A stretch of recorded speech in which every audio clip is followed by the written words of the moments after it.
कृष्ण गोविन्द हरे मुरारे, हे नाथ नारायण वासुदेव।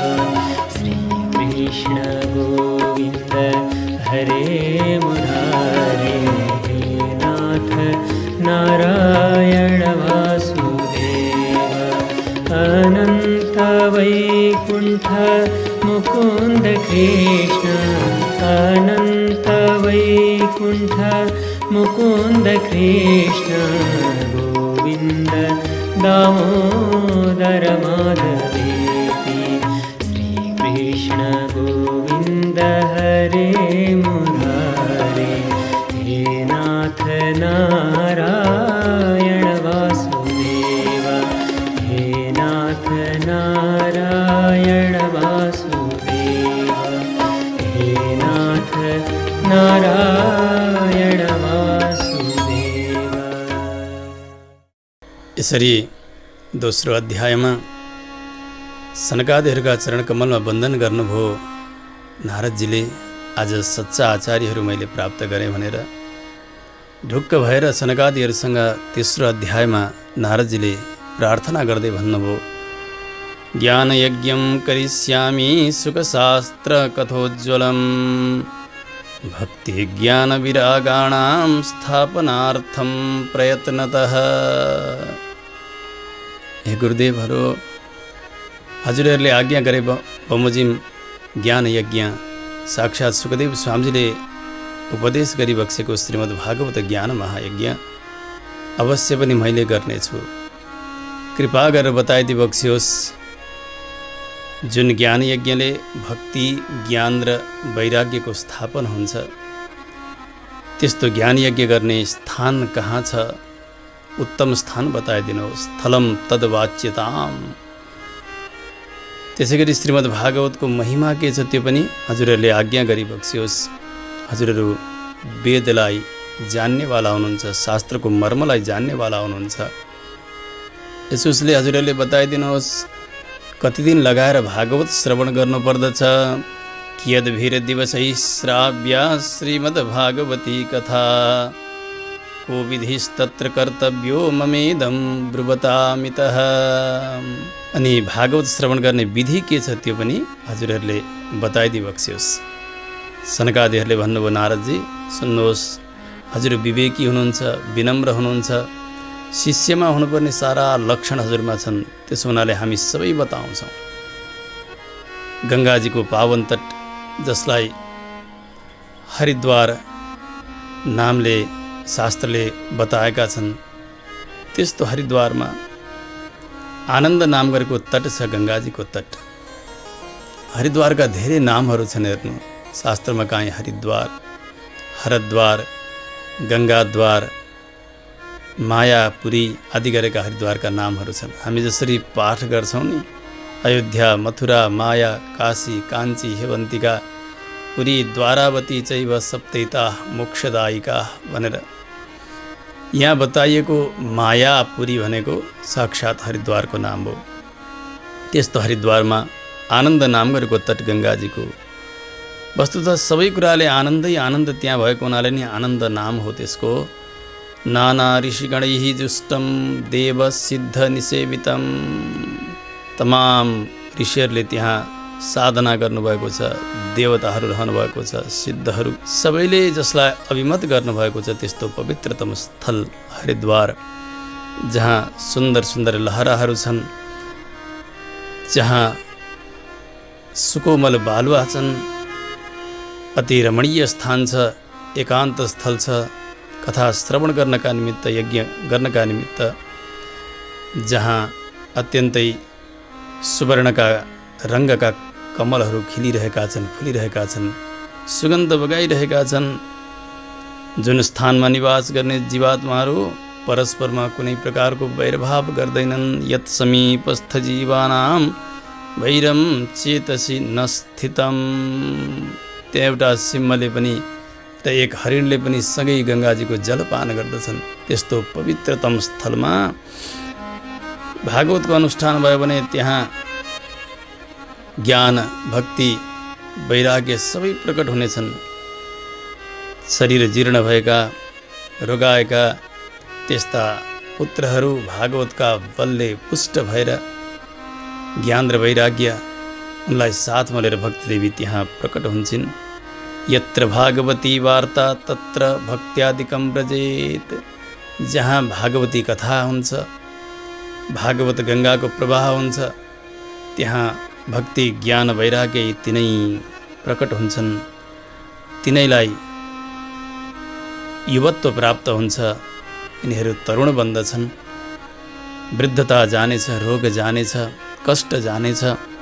सनकादिहरूले जब यसरी भन्नुभयो, नारदजीले यसो विचार गर्नुभयो, अब जसले उपाय बताउनु भयो उहाँलाई नै वक्ता बनाउने भने यो सम्भव होला भनेर हात जोडेर भन्नुभयो, यो ज्ञान यज्ञ अब हजुरहरूले नै पुरा गरिदिई बक्सन पर्दछ। वक्ताका रूपले हामी हरिद्वार जाउँ प्रार्थना गर्नुभयो। सनकादिहरूलाई साथमा लिएर नारदजी सिधै बदरीका आश्रमबाट हरिद्वार आउनुहुन्छ। अब त सर्वत्र कोलाहल हुन लाग्यो। नारद जस्ता ज्ञानीले, भगवानका भक्तले भागवतको आयोजना गर्नुहुने, सनकादिहरू जस्ता ज्ञानानुष्ठान सम्पन्न यस्ता वक्ताहरूले भागवतको प्रवचन गर्नुहुने कस्तो होला, हामी सबै जाउँ भनेर जो कथा पान गर्नका निमित्त लोलोप हुनुहुन्थ्यो उहाँहरू सबै दौडेर आउन लाग्नुभयो। भूर्लोके देवलोके च ब्रह्मलोके तथैव च।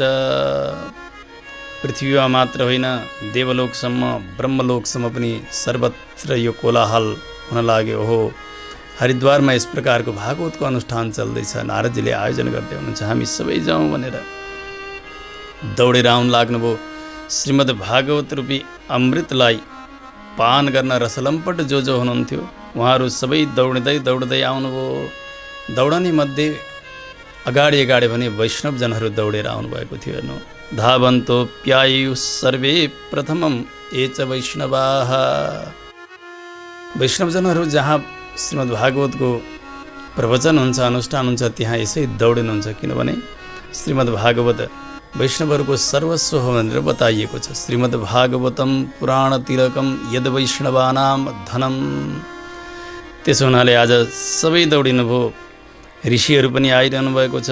भृगु, वशिष्ठ, च्यवन, गौतम, मेधातिथि, देवल, देवरात, परशुराम, यसै गरी विश्वामित्र, साकल, मार्कण्डेय, आत्रेय, पिप्पलाद, त्यसै गरी व्यास, पराशर, छायासुक, जाजली, जन्नु आदि गरेका तमाम प्रमुख ऋषिहरू सबै शिष्यहरूलाई साथमा लिएर दौडेर आउन लाग्नुभयो।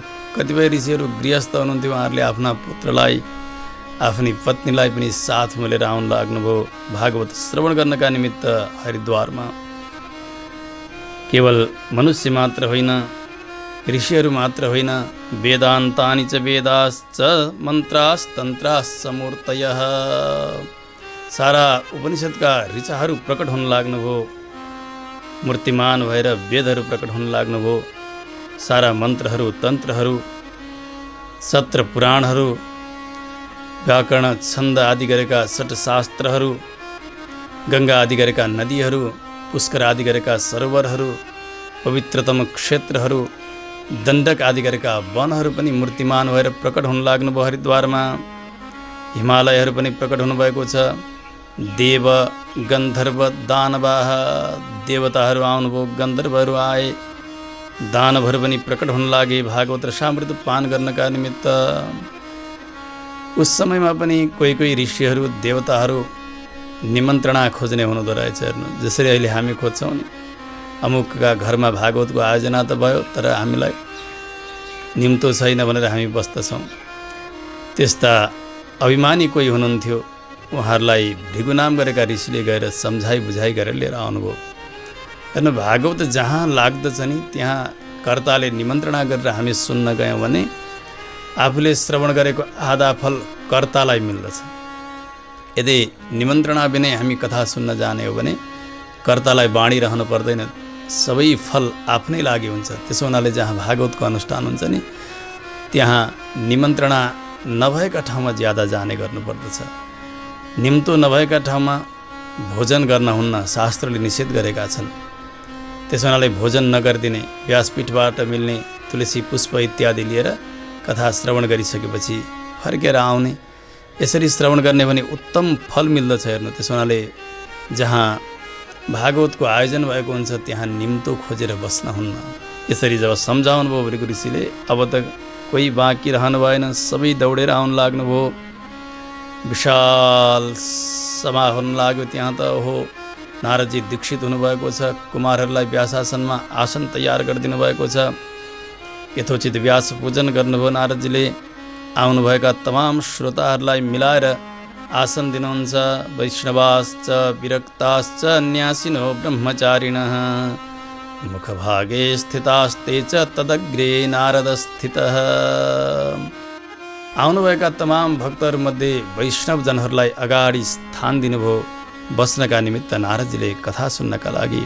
त्यसै गरी सन्यासीहरू हुनुहुन्थ्यो, विरक्त हुनुहुन्थ्यो, ब्रह्मचारीहरू हुनुहुन्थ्यो, उहाँहरू सबैलाई अग्रभागमा कथास्थलमा आसन दिनुभयो। सबैका आज्ञाले नारदजी कर्ता बनेर व्यासपीठका नजिकै बस्नुभएको छ। एकपट्टि ऋषिगणहरू बस्नुभएको छ, अर्कापट्टि देवताहरू बस्नुभएको छ। वेद उपनिषदहरू एकपट्टि बस्नुभएको छ, तीर्थहरू अर्कापट्टि बस्नुभएको छ, माताजीहरू अर्कापट्टि बस्नुभएको छ। अब त जय शब्द हुन लाग्यो, शङ्ख बज्न लाग्यो। माथिबाट आकाशमा प्रकट भएर देवताहरू विमानमा आएर चूर्ण, लाजा, त्यसै गरी कल्पवृक्षका पुष्पहरूको वर्षा गर्न लाग्दछन्। कल्पवृक्ष प्रसूनैस्तान सर्वान् तत्र समाकिरन्। पुष्पको वृष्टि हुन लाग्यो, जय जयकार हुन लाग्यो। श्री भागवत भगवानको जय। यस्तो स्थिति हुन लाग्यो। सुतजी भन्नुहुन्छ, हे ऋषि हो, सबैको एकाग्र चित्तलाई देखिसकेपछि नारदजीलाई मुख्य श्रोताका रूपले सङ्केत गर्दै सनकादिहरूले श्रीमद् भागवतको महात्म्यको गान गर्न प्रारम्भ गर्नुभयो। कुमारहरूले भन्नुहुन्छ, नारदजी सुन्नुहोस्, अथ ते वर्ण्यते स्माभिः महिमा सुखशास्त्रजः यस्य श्रवणमात्रेण मुक्तिः करतले स्थिता। अब तपाईँलाई हामी श्रीमद् भागवतको महिमा बताउँछौँ, जुन सुन्नाले मात्रै पनि मुक्ति आफ्ना हत्केलामा आएर बस्दछन्।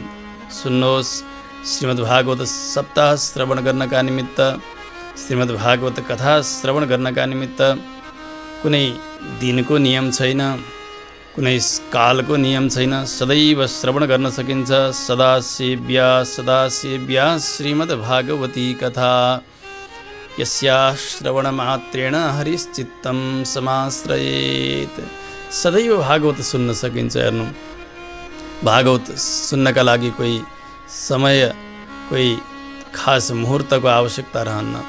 परन्तु कुनै सकाम भावद्वारा भागवतको आयोजना गरिएको छ भने त्यस समयमा उत्तम मुहुर्त आदि जुराएर नै गर्नुपर्दछ। अन्यथा ज्ञानका निमित्त, भक्तिका निमित्त, भगवानमा प्रेम होस् भन्नका निमित्त यदि भागवत श्रवण गरिन्छ भने त्यस समयमा कुनै कालको पाबन्दी रहँदैन। यहाँसम्म कि भागवत सुन्दाखेरि सुन्दै प्राण जान सकोस्, हाम्रो व्यसन नि भागवत सुन्नमा बनोस्। यसरी जीवनलाई बनाउनु पर्दछ। हेर्नु, चाहे वार्षिक बोकेर बसिएको अवस्था होस् अथवा कोही अरू आशौच आदि अवस्थाहरू नै किन नहुन्, त्यस समय पनि कहीँ भागवत लाग्दैछ भने अलिकति अलग्ग बसेर भागवतको श्रवण गर्नुपर्दछ। व्यासपीठमा नजाने, पूजा नगर्ने, कर्ताहरूसँग सहभागी भएर सम्मिलित भएर केही कार्यहरू नगर्ने, अलग्ग बसेर भागवत सुन्नुपर्दछ। हेर्नु, भागवत सुन्नका निमित्त कुनै समयको पाबन्दी छैन। यहाँसम्म कि हेर्नु, क्रियापुत्री बनेर बसेका समयमा पनि यदि नजिकै कहीँ भागवत लागेको छ, ध्वनि यन्त्रबाट, माइकबाट आवाज आइरहेको छ, सुनिरहेको छ भने क्रियापुत्रीहरूले पनि सावधान भएर आफ्नै स्थानभित्र बसेर सुन्नुपर्दछ। केही ठेगान छैन। हेर्नु, माताजी अथवा पिताजीको कार्य गर्दा गर्दै क्रियापुत्रीकै प्राण जाँदैन भन्ने पनि कोही ठेगाना छैन। त्यसो हुनाले भगवानका कथालाई श्रवण गरिरहनु पर्दछ।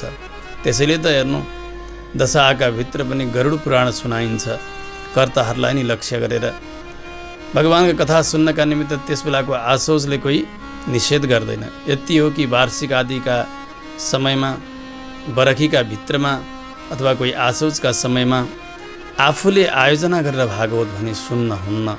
काहीँ लागेको छ सुनिन्छ भने अलग्ग बसेर प्रेमसँग श्रवण गर्नुपर्दछ।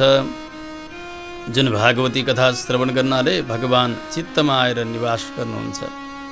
कसैले अरू देवी भागवत आदिका ग्रन्थहरूलाई भागवत भनेर बताउनु भएको छ, परन्तु त्यसको यही नै खण्डन गर्दै भन्नुभयो, ग्रन्थोष्टादश सहस्रो द्वादश स्कन्द संहितः परीक्षित सुख संवाद शृणु भागवतम च तत्।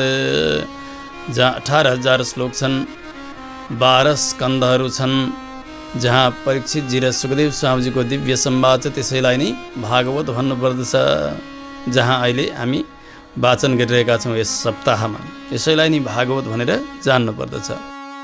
सनकादिहरूले भन्नुभयो, नारदजी त्यस समयसम्म संसार चक्रमा अज्ञानले जीवात्मा घुमिरहन्छ जबसम्म उसले प्रेमपूर्वक आफ्ना कर्णपुटबाट भागवत श्रवण गरेको हुन्न। भागवत श्रवण गरिसकेपछि उसको संसार चक्र समाप्त भएर जान्छ। अनेक पुराणहरू श्रवण गर्यो, एक पुराणमा एक विषय, अर्को पुराणमा अर्को विषय। विवेक कम छ हाम्रो, हेर्नु आयु पनि कम छ। यसको सार के हो भनेर निकाल्न सक्ने अवस्था रहँदैन। त्यसो हुनाले जति धेरै सुन्यो त्यति भ्रम बनेर जान्छ। त्यसो हुनाले जीवनमा के गर्नुपर्दछ, मोक्ष कसरी हुन्छ, यो विषयलाई जान्नका निमित्त केवल भागवत नै श्रवण गर्नुपर्दछ। किं श्रुतैर बहुभिः शास्त्रैः पुराणैश्च भ्रमावहैः एकं भागवतं शास्त्रं मुक्तिदानेन गर्जति। मोक्षदान गर्नका निमित्त, मोक्ष प्रदान गर्नका निमित्त केवल श्रीमद् भागवत महापुराणले नै गान गर्नुभएको छ। त्यसो भएको हुनाले हेर्नु, अरू सबै श्रवण गरे तापनि व्यक्तिले ठिक विवेक गरेर शास्त्रको सारलाई निकाल्न सकिरहेको हुन्न। यसोस्ले कलियुगमा अरू केही सम्भव भएन भने भागवत सुन्ने र भागवतले बताए अनुसार आफ्नो जीवनचर्या बनाउने, यो नै सर्वोत्तम मोक्षको उपाय हो। यसैबाट मुक्ति सिद्ध हुन्छ। जुन घरमा सदैव श्रीमद् भागवतको पारायण हुन्छ, कथा हुन्छ भने त्यो घर होइन, त्यो त साक्षात् तीर्थ हो भनेर जान्नुपर्दछ। तदगृहं तीर्थरूपम हि वसताम पापनाशनम। त्यस घरमा बस्ने सबैको पापलाई श्रीमद् भागवतले नाश गरिदिनुहुन्छ। 1000 अश्वमेध यज्ञ गरेको फल, 100औं वाजपेय यज्ञ गरेको फल जति हुन्, श्रीमद् भागवत श्रवण गर्नको फल जति हो, यी यज्ञ आदिको फल श्रीमद् भागवत सुन्दा भएको फलको 16 भागको 1 भाग बराबर पनि हुन्। त्यति उत्तम फल भागवती गङ्गाले प्रदान गर्नुहुन्छ। त्यस समयसम्म यस देहमा पापहरू बसिरहन्छन् जबसम्म व्यक्तिले चित्त लगाएर भागवत श्रवण गर्दैन। त्यसो हुनाले आधा श्लोक होस्, एक पाउ होस्, अथवा किञ्चित शब्दहरू मात्रै पनि किन नहुन्, आफ्नै मुखले भागवत पाठ गर्नका निमित्त प्रयास गर्नुपर्दछ। यदि व्यक्तिले परम गतिलाई चाहेको छ, मोक्षलाई चाहेको छ भने यसरी अन्त्यकाल आओस्, प्राण जाने समयमा व्यक्तिले भागवतका शब्दहरू श्रवण गरोस् कानबाट, उसको अवश्य पनि मोक्ष हुन्छ। भगवानले उसलाई परमपद प्रदान गर्नुहुन्छ। अन्तकाले तु येनैव श्रूयते सुखशास्त्रवाक् प्रीत्या तस्यैव वैकुण्ठं गोविन्दोऽपि प्रयच्छति। भगवान प्रसन्न हुनुहुन्छ। त्यसो हुनाले प्राण जाने समयमा भागवत सुनाइदिनु पर्दछ। त्यस्ता चेतनका लागि जति होस् भागवतका शब्दहरू श्रवण गर्दा गर्दै प्राण जाओस्, उसको अवश्य पनि मोक्ष हुन्छ भनेर शास्त्रले आज्ञा गर्नुभएको छ। यसै गरी भगवानका परम अनन्य भागवतजनलाई भागवत दान गर्ने, श्रीमद् भागवतको पुस्तक दान गर्ने विधानलाई पनि यहाँ बताउनुहुन्छ। र जीवन प्राप्त गर्यो मानव जीवन, तर आजीवन भागवत नसुनिकन संसारका विषय भोग गरेर जीवन बितायो भने त्यस्तालाई धेरै धेरै धिक्कार्नु भएको छ ज्ञानीहरूले। देवताका सभामा जो ज्ञानी हुनुहुन्छ उहाँहरूले सबैले धिक्कार गर्नुभएको छ भनेर बताउँदै भन्नुभयो। नारदजी सुन्नुहोस्, आजन्म मात्रमपि येन सठेन किञ्चित् चित्तं विधाय सुखशास्त्रकथा न पीता चाण्डालवत्स खरवद्वत तेन नीतं मिथ्या स्वजन्म जननी जनि दुःख भाजा। यो सुन्दर मानव देह प्राप्त गरेर पनि जीवनभर अलिकति मात्रै पनि यदि भागवत श्रवण गरेको छैन जुन मूर्खले भने त्यसको जीवन त चाण्डालको जस्तो जीवन हो, त्यसको जीवन त गधाको जस्तो जीवन हो। संस्कृतमा खर भनिन्छ गधालाई। चाण्डालवच्च खरवद बत तेन नीतम, जीवन त्यसै गरी यसले बितायो। यो त यस्तो हो कि आफू जन्मने समयमा आफ्नी आमालाई प्रसव पीडा दियो, दुःख दियो, यति मात्र हो यसको जीवन, अरू यसको कुनै सार छैन भनेर धिक्कार नभएको छ ज्ञानीहरूले देवताका सभामा। जीवत्सवो निगदित सतु पापकर्मा येन श्रुतं सुखकथा वचनं न किञ्चित् धिक्तं नरं पशुसमं भुवि भाररूपम् एवं वदन्ति दिवि देव समाज मुख्याः। सनकादिहरूले भन्नुभयो, नारदजी आजीवन जसले किञ्चित मात्र पनि भागवत श्रवण गरेको छैन भने त्यो त जिउँदो मुर्दा समान हो, त्यो पापी, त्यसलाई धिक्कार छ। त्यो हेर्दा मनुष्य जस्तो लागे पनि यो नरपशु हो, साक्षात् पशु नै हो, त्यो पृथ्वीको भार हो, त्यसको जीवनको कोही सार छैन भनेर यसरी धिक्कार नभएको छ देवताहरूले। त्यसो हुनाले यस लोकमा श्रीमद् भागवती कथा अत्यन्तै दुर्लभ, करोडौँ जन्मको पुण्यको उदय भएपछि मात्रै भागवत श्रवण गर्ने यस्तो अवसर मिल्दछ। त्यसो हुनाले प्रेमपूर्वक भागवत सुन्नु पर्दछ। भागवत सुन्नका निमित्त कोही दिनको नियम छैन, सदैव श्रवण गरिरहने, सदैव व्यसन जस्तो बनाउने भागवत सुन्नका लागि।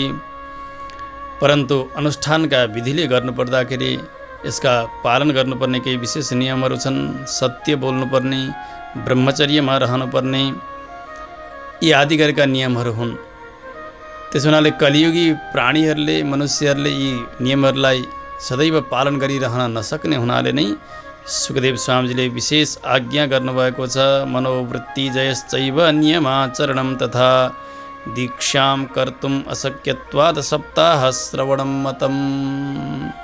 यो मनलाई जितिरहन नसक्ने, मन अत्यन्त चञ्चल रहने हुनाले, नियमको आचरण गरिरहन नसक्ने हुनाले नै सुखदेव स्वामीजीले कलियुगी मनुष्यहरूका लागि 7 दिनमा भागवत सुन्ने सप्ताहको विधान गर्नुभयो। परन्तु यसै ज्ञानका निमित्त गरिने, भक्तिका निमित्त गरिने पारायण, कथा श्रवण, यसका लागि भने कोही दिनको नियम छैन। मनलाई जित्न नसक्ने, रोगलाई जित्न नसक्ने अनि आयु पनि कम हुने हुनाले, यी सबै कलिका दोषहरू हुने हुनाले सप्ताह श्रवणको विधान सुखदेव स्वामीजीले गर्नुभयो कलियुगका लागि। यत् फलं नास्ति तपसा न योगेन समाधिना अनायासेन तत्सर्वं सप्ताह श्रवणे लभेत्। सनकादिहरूले भन्नुभयो, नारदजी जुन फल तपस्याद्वारा प्राप्त हुन्न, योग समाधिद्वारा प्राप्त हुन्न, त्यस्तो मोक्षरूपी फल अनायास नै सप्ताह श्रवण गर्नाले प्राप्त हुन्छ।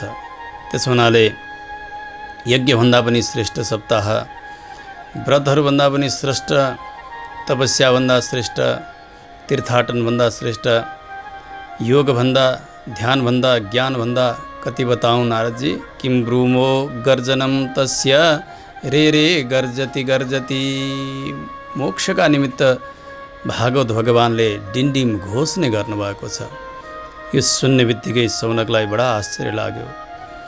सूर्यजीसँग सोध्नुभयो, प्रभु हजुरले अत्यन्तै आश्चर्य कथानक सुनाउनुभयो, मोक्षका निमित्त ज्ञान, कर्म आदि गरेका सबै उपायहरू छन्, परन्तु आज हजुरले भन्नुभयो कि मोक्षका निमित्त एक मात्र साधन भनेको श्रीमद् भागवत हो भनेर।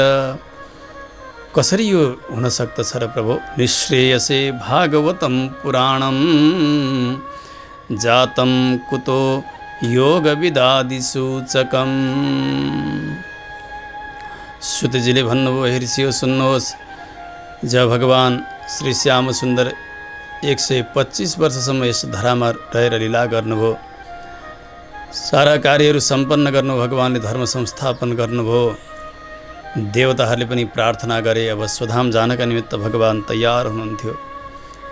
त्यस समयमा उद्धवजीले यसो भगवानलाई देख्नुभयो, भगवान जाँदै हुनुहुन्छ, अनन्य भक्त हुनुहुन्थ्यो।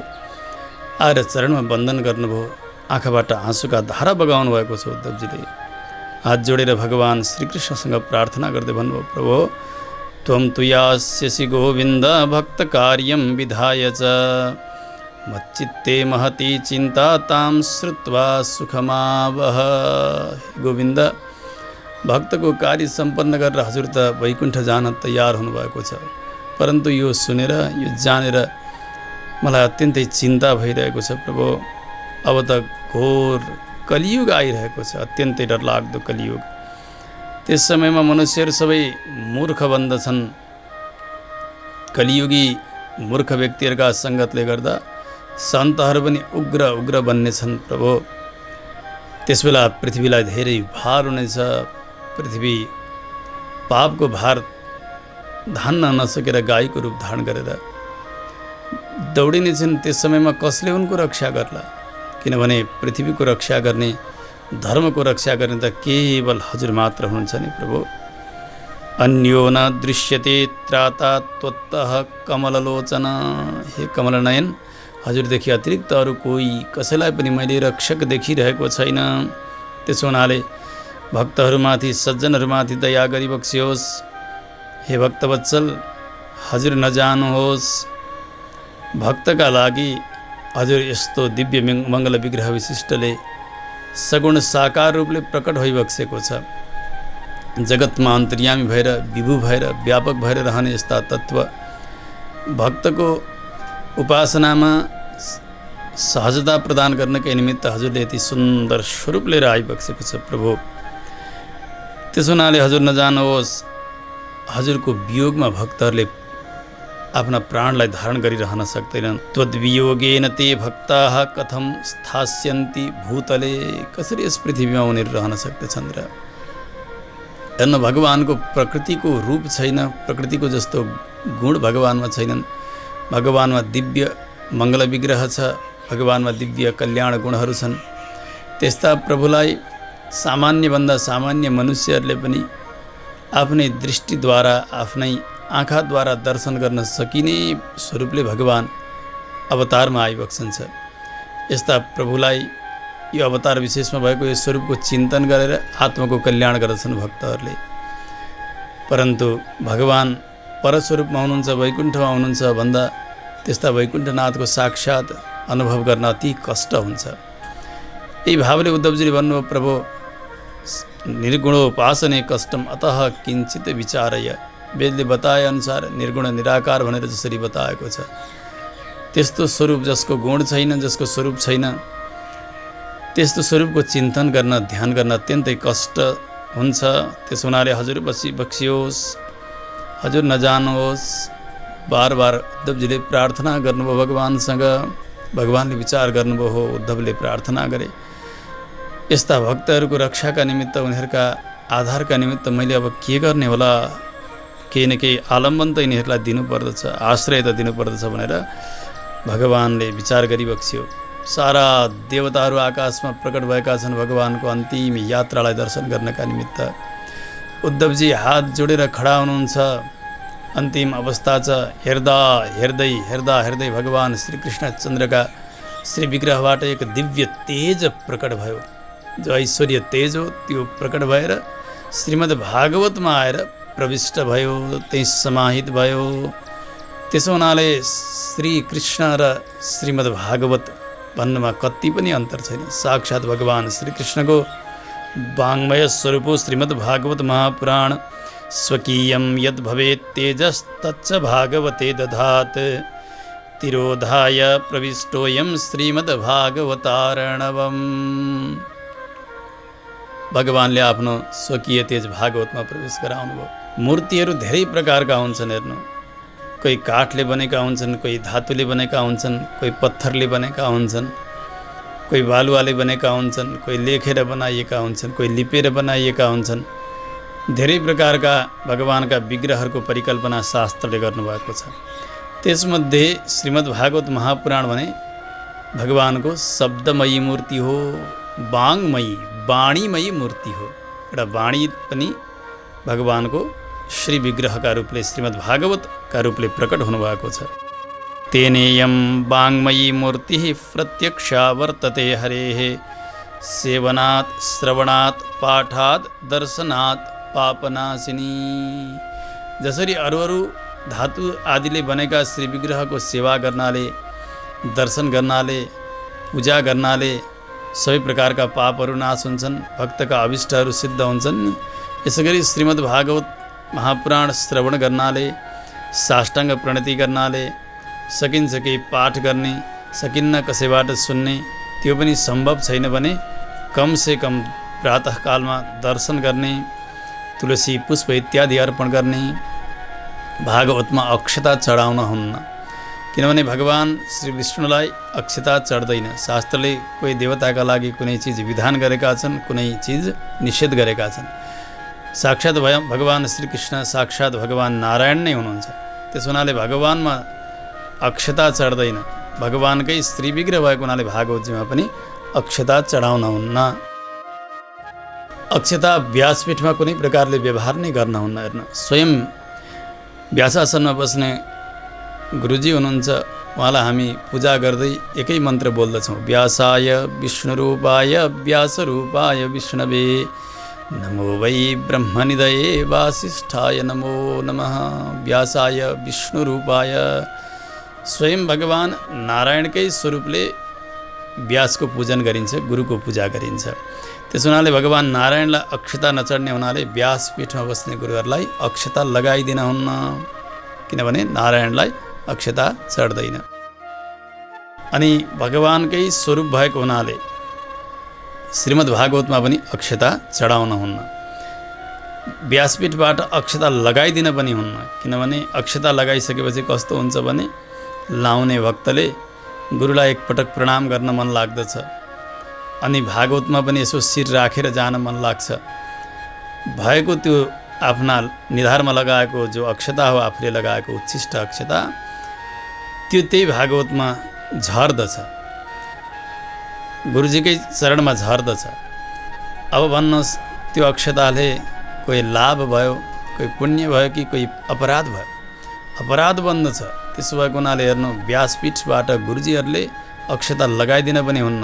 सबै श्रोताहरूले, सबै भक्तहरूले यी नियमहरू पालन गर्न सक्नुहुन्न। अक्षता लगाएर यसै हात जोडेर जाउँ भन्न सक्नुहुन्न।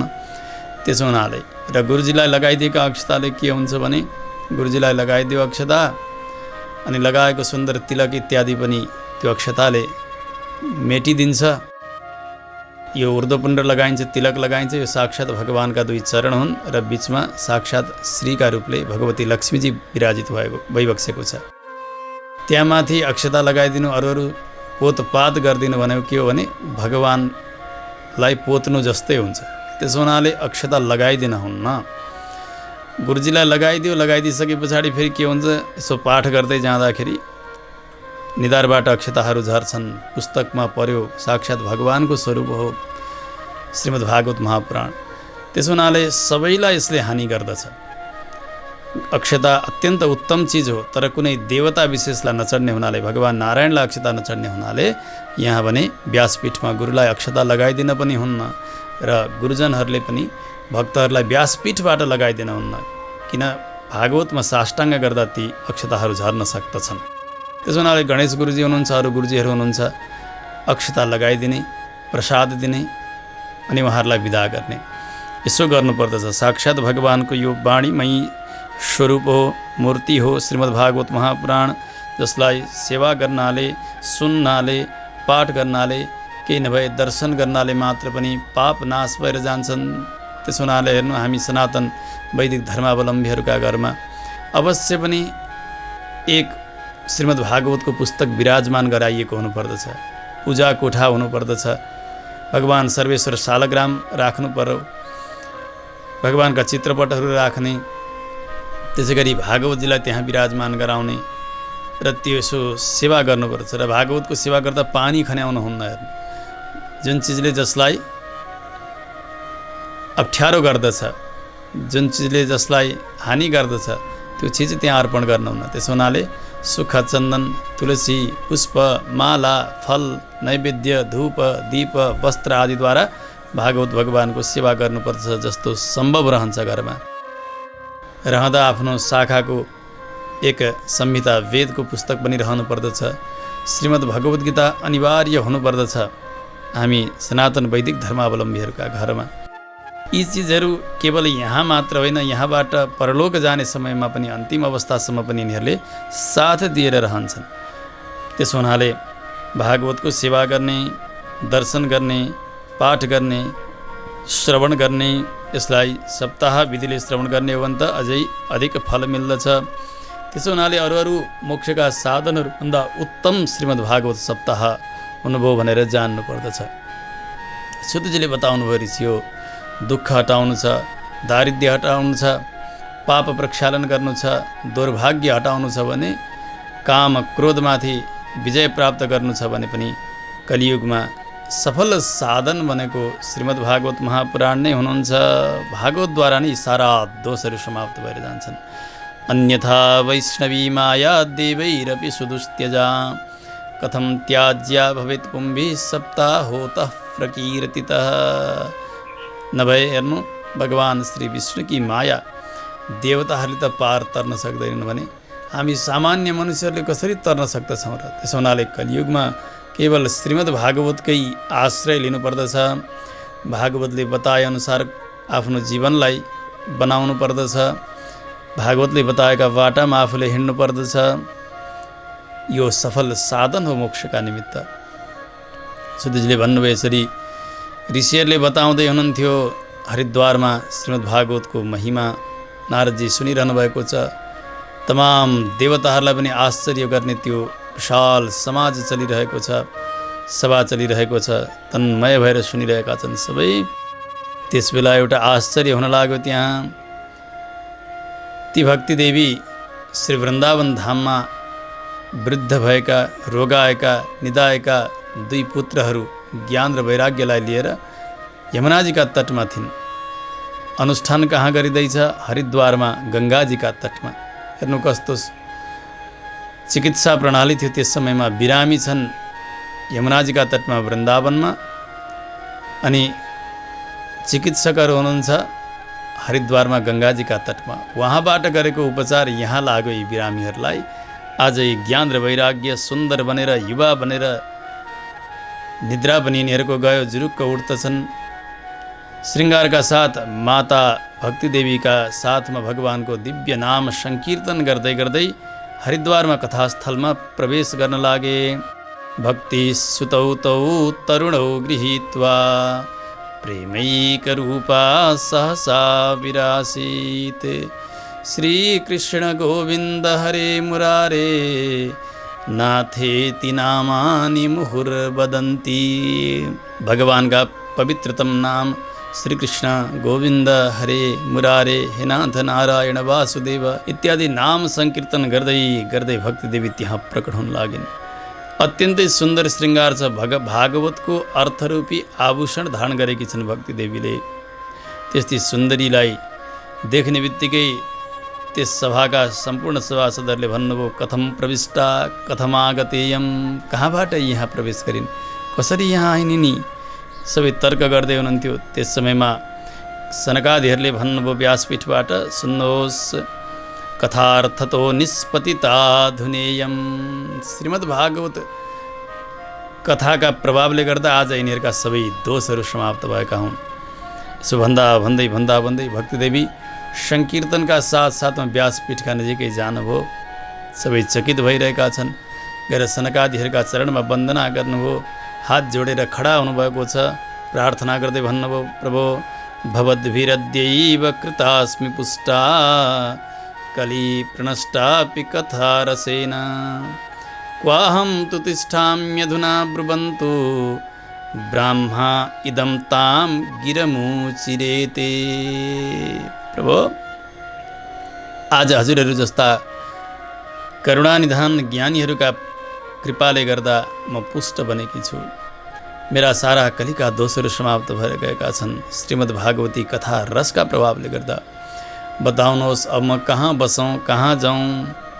सनकादिहरूले भन्नुभयो, देवी भक्ति, तिमी आफ्ना भक्तहरूलाई भगवानकै जस्तै स्वरूप बनाइदिने वाली छेउ। भगवानको प्रेमलाई धारण गरेकी छौ तिमीले। संसार रूपी रोगलाई नाश गर्ने सफल औषधि हौ तिमी। त्यसो हुनाले आफ्ना पुत्रहरूलाई साथमा लिएर अत्यन्तै धैर्य धारण गरेर आजका दिनबाट भगवानका भक्तजनहरूका हृदयमा गएर तिमीले निवास गर्नु। निरन्तरम वैष्णव मानसानी, वैष्णवजनहरूका हृदयमा गएर वास गर्नु। जहाँ तिमीले वास गर्दछौ नि त्यस्ता भक्तलाई कलिका दोषहरूले स्पर्श गर्न सक्ने छैनन्, हेर्न पनि सक्ने छैनन्। द्रष्टुम न सक्ताः प्रभवो विलोके। अरू सबैलाई आफ्नो प्रभाव देखाउन सक्ने कलिका दोषहरू, त्यति समर्थ काम क्रोधादि दोषहरू भागवत श्रवण गर्ने र भक्तिलाई हृदयमा विराजमान गराउने भक्तका लाई भने हेर्न पनि तिनीहरूले सक्दैनन्। त्यहाँ गएर तिमी वास गर्ने गर आज्ञा दिनुभयो। ज्ञान वैराग्य सहित भक्ति देवी भागवत जनहरूका हृदयमा गएर प्रवेश गर्नुभएको छ। सनकादिहरूले भन्नुभयो, नारदजी सुन्नुहोस्, सकल भुवन मध्ये निर्धनास्तेऽपि धन्याः निवसति हृदयेषां श्रीहरेर्भक्तिरेका। हरिरपि निजलोकं सर्वथा तो विहाय प्रविशति हृदि तेषां भक्तिसूत्रोपनद्धः।